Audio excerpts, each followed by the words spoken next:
5 gunshots, and one young man, he did video with us of a suspect running in what seemed to be the middle of the West Side Highway with a gun clearly visible in his hand.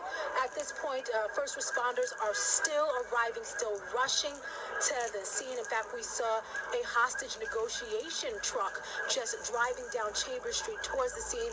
Again, we have no further information on why it might be here, if there's possibly a suspect that they are talking to, but I'm also going to have my colleague just pan around and show you some of the scene around here.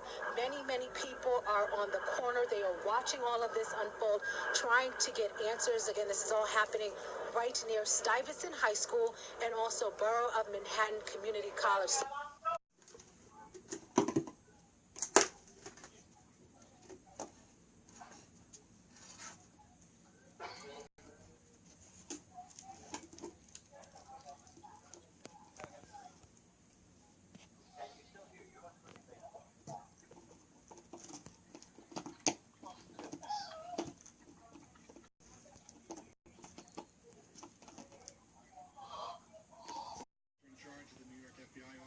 Standing up here with me too.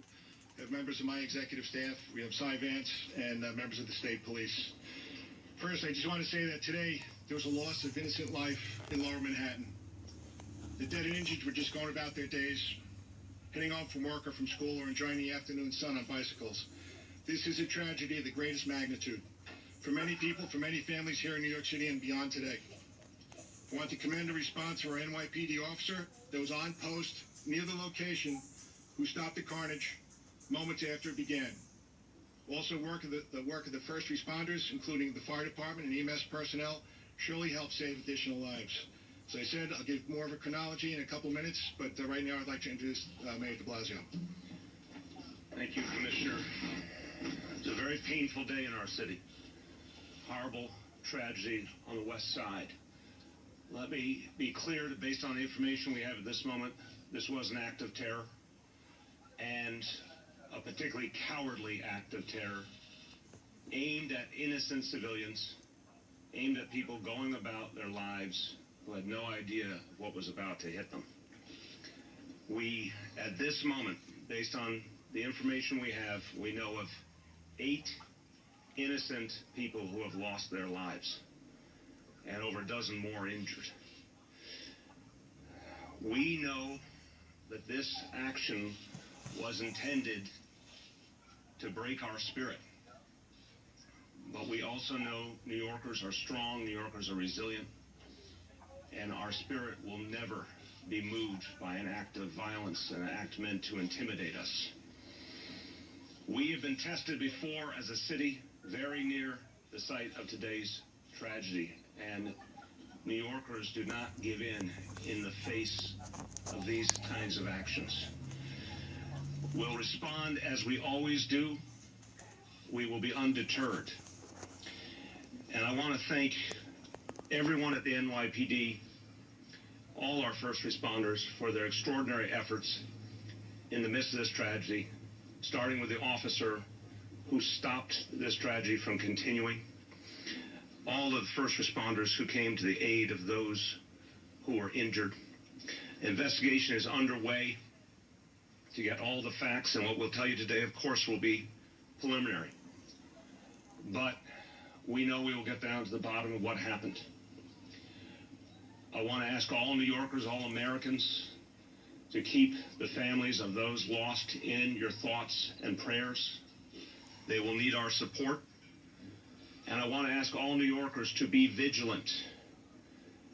We know it's Halloween night, and we know in the days ahead people will be uneasy. We ask all New Yorkers to live by the idea, if you see something, say something, tell an officer immediately if you see anything unusual, anything that worries you. Be vigilant, and know that there will be extensive additional employments of NYPD officers this evening and throughout the days ahead. We will also keep you posted as this investigation continues and as the NYPD gains more information. Governor Cuomo. Thank you. First, our thoughts and prayers are with those New Yorkers who we lost today. It reminds us all how precious life is.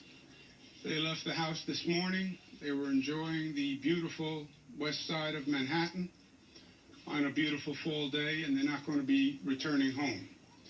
And that shock and that pain is going to be very real. And our thoughts and our prayers are with all of them. Our first responders did an extraordinary job. The NYPD, the FDNY, the FBI, the New York State Police, CMS. We have the finest security on the globe. And to see them in action today proved that once again. The new terrorist tactic, which they've called for publicly, are these lone wolves who commit an act of terror. This is all very preliminary. It's only been a couple of hours, but at this point there's no evidence to suggest a wider plot or a wider scheme.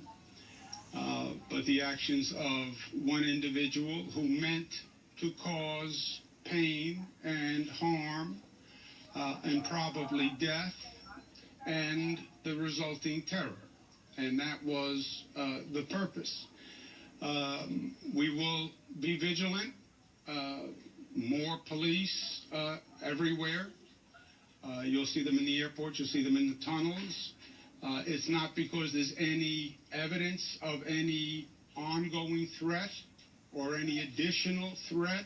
It is just out of vigilance and out of caution. And the truth is, New York is an international symbol of freedom and democracy. That's what we are, and we are proud of it. That also makes us a target for those people who oppose those concepts. And we've lived with this before. We felt the pain before. We feel the pain today. But we go forward together, and we go forward stronger than ever. We're not going to let them win. And if we change our lives, we contort ourselves to them, then they win and we lose. We'll go about our business. Again, there's no ongoing threat. There's no evidence of that at this time. So there's no reason to have any undue anxiety. You will see more security forces, but that's only because it's an abundance of caution, not a signal of anything else. And there'll be continued investigation, and justice will be done. But again, to those we lost, they're in our thoughts and our prayers. To the first responders, thank you, thank you, thank you for the job you do. You put your life on the line every day. You do it better than anyone else. And to New Yorkers, be New Yorkers and live your life, and don't let them change us or deter us in any manner, shape, or form. Thank you. Thanks, Governor Cuomo. Thank you, Mr. Mayor. All right, as I said, I'm going to go through the chronology here, and I know when I'm done, you're going to have a lot of questions, but we're not going to go too deep into it. It's only 2 hours. And after I get done with the chronology, Dan Nigro is going to talk about the injuries.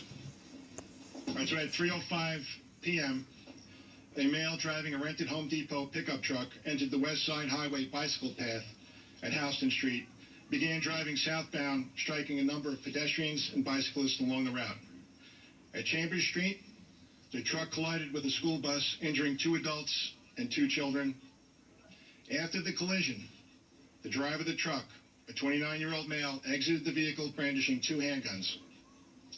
A uniformed police officer assigned to the 1st Precinct confronted the subject and shot him in the abdomen. The subject was wounded and transported to a local hospital. A paintball gun and a pellet gun were recovered at the scene. The subject's identity is not being released at this time, pending further investigation. At this point, there are 8 fatalities reported in connection with this incident. In addition, several people have been injured, and Commissioner Nigro from our fire department will discuss that. Dan? Thank you, Jim. As Police Commissioner said, six of the people died. They were pronounced at the scene between Houston Street and Chambers Street. They were all males. 2 others were transported in traumatic arrest and were pronounced at the hospital. We also transported 11 people, all with serious, but at this moment, not life-threatening injuries. The injuries are what you may expect as a truck went at high speed down that bicycle path and struck bicyclists and pedestrians. There may be more injuries as people self-evacuated, and we will determine that later as we do our survey. But that's the patient count and the deaths as we know it now.